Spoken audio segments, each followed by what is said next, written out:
Okay, I'm not on here for a long time. Just on here just to get this off my mom. Okay, she's already coming in with the bars. Okay, we're flowing. She's flowing. So today, when I was sitting in my meditation, the words trust and direction popped up for me. And so I just started thinking about, wow, oh my gosh. Remember the times when people used to have to drive places? Some of you might not remember this, okay, because technology.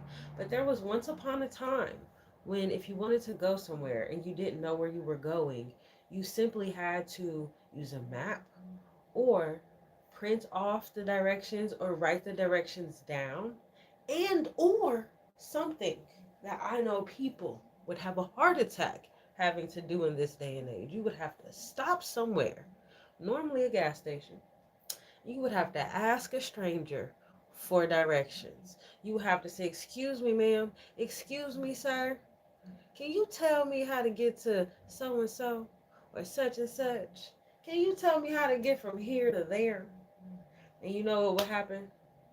You would have to listen to that person. You would have to take in everything that they were saying. You would have to trust the process and follow through. And you know what? A lot of times people got where they needed to go. Now I'm sure there was those few happenstance chances, okay, where somebody got kidnapped or some crazy stuff happened. Because you know humans are humans. Humans be tripping, okay. But for the most part, normally people got where they needed to go. And so, as I was sitting in my meditation this morning, I was really thinking about all the ways that personally, and even in the world around me, can see how we do not trust. We don't have trust. We don't have trust in ourselves. We don't have trust in our families. We don't have trust in our community. We don't have trust in God. There's so many people who claim to have faith, who claim to be people of faith, but still don't move in trust. And so, why ask for directions when you're not going to trust the way that you're told to go? And what does that really say about you? Because no matter what situation that you come into where a person has, given you the wrong information, scorned you, or did you wrong, at the end of the day, it is always how we respond and what we take and do with that information. That is what plagues us. That is what we are left with and what we actually have to face in the long run. And so at the end of the day, it's really about trusting yourself. And most people cannot admit that they do not trust themselves. Most people are so conditioned or victimized or faithless or all the things to not honor that it's just you who doesn't trust yourself. But do you know what it takes to trust yourself? You have to build a genuine, real connection with yourself. Trust is formless. You bring the form to it. You are the form. Trust is formless. You bring the form to it. To trust yourself, you must take responsibility for all of you. To trust yourself, you must take responsibility for all of you. If you can't take responsibility for all of you, if you can't look yourself in the eye, it doesn't matter what anybody else says to you or does to you. That's a you thing. You have to make that decision.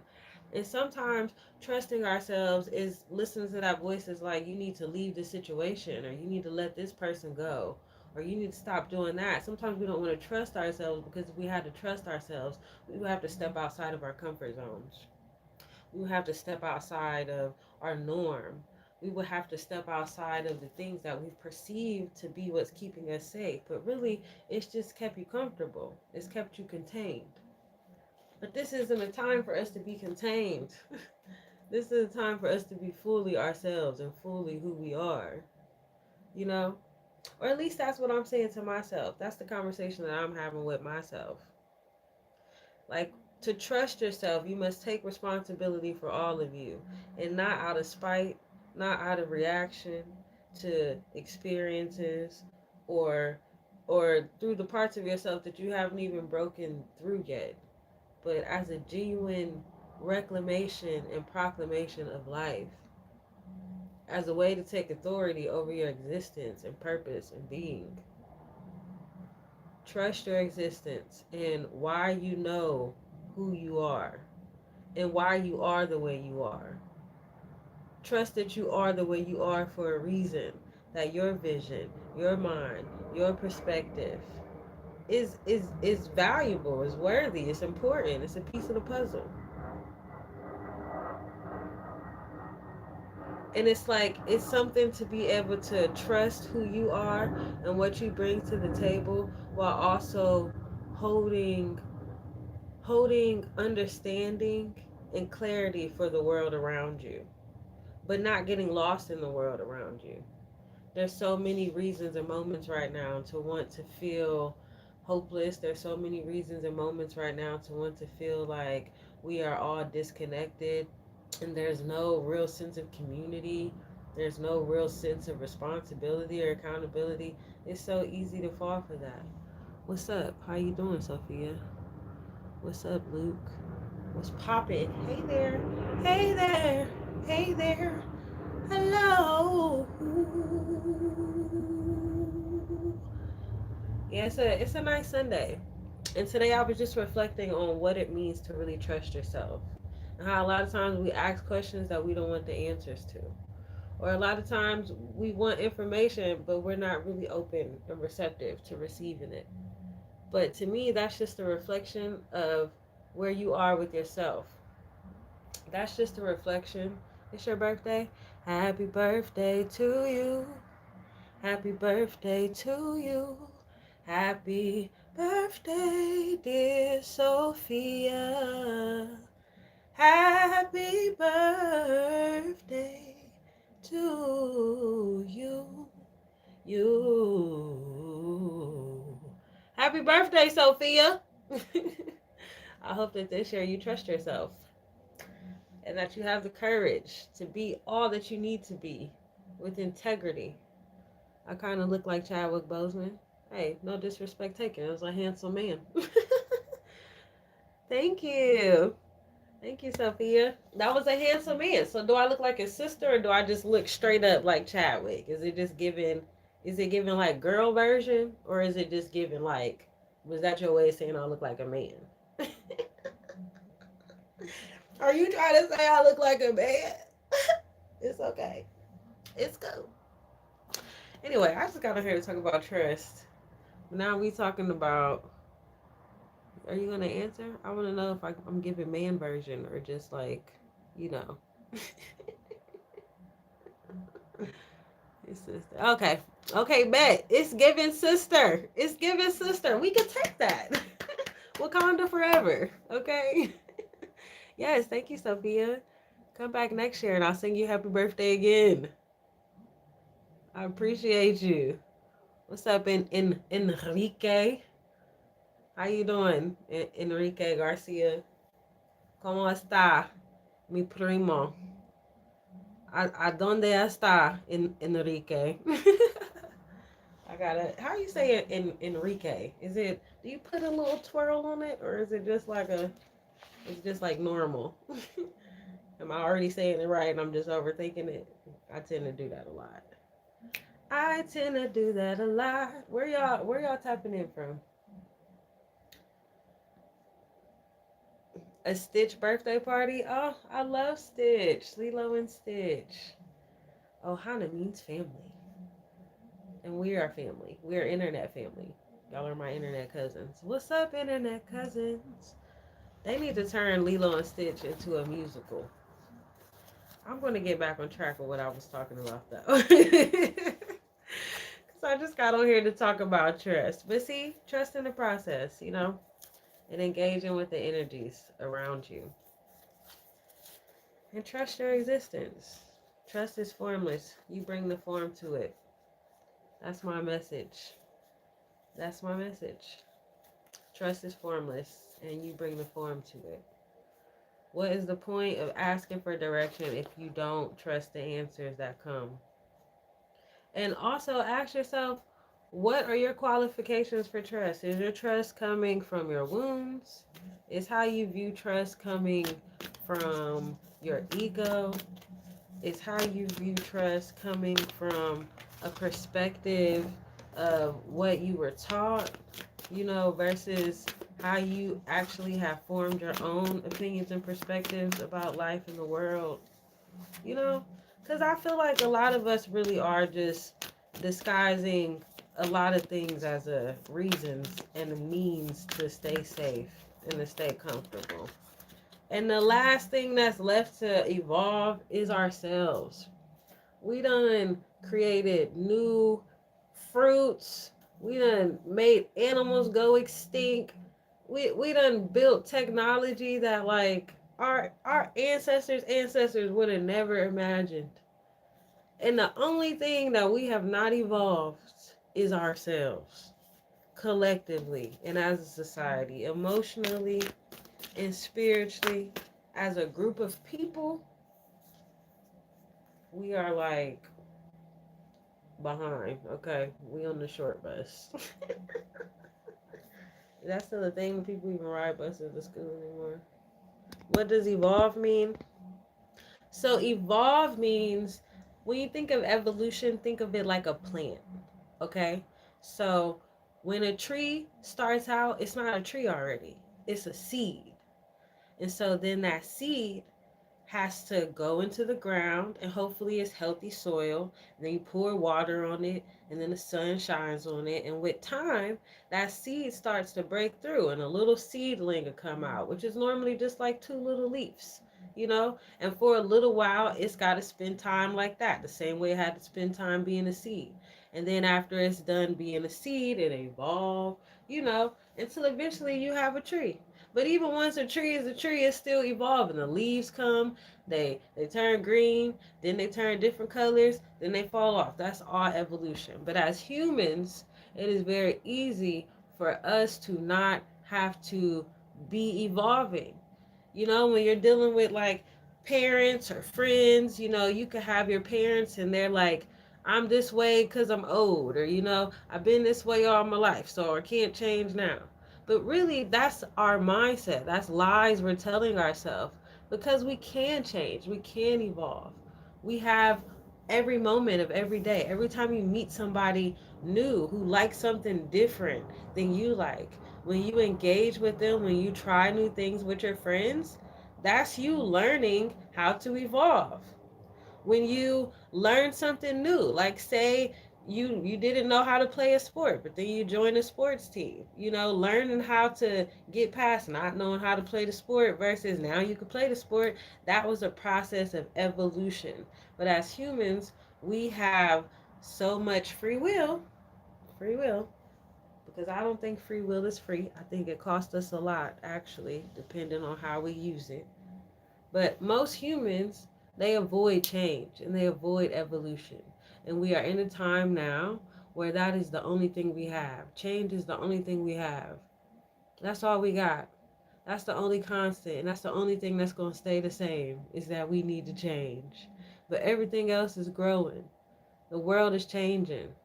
And that's just what it was always meant to be. It's not a good thing or a bad thing. It just is.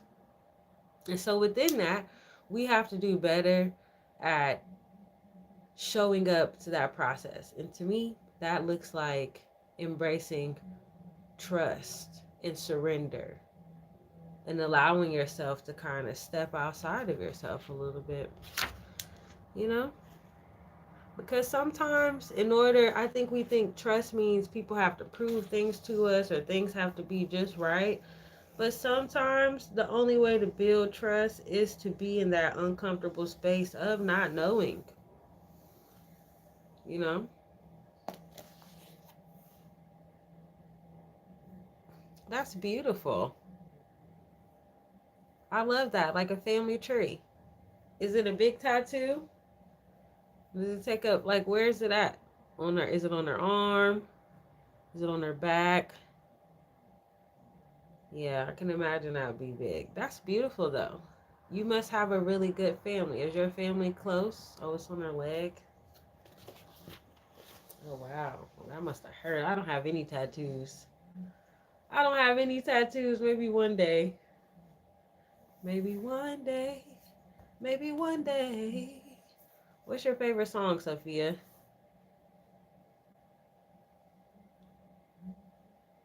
And how old are you turning?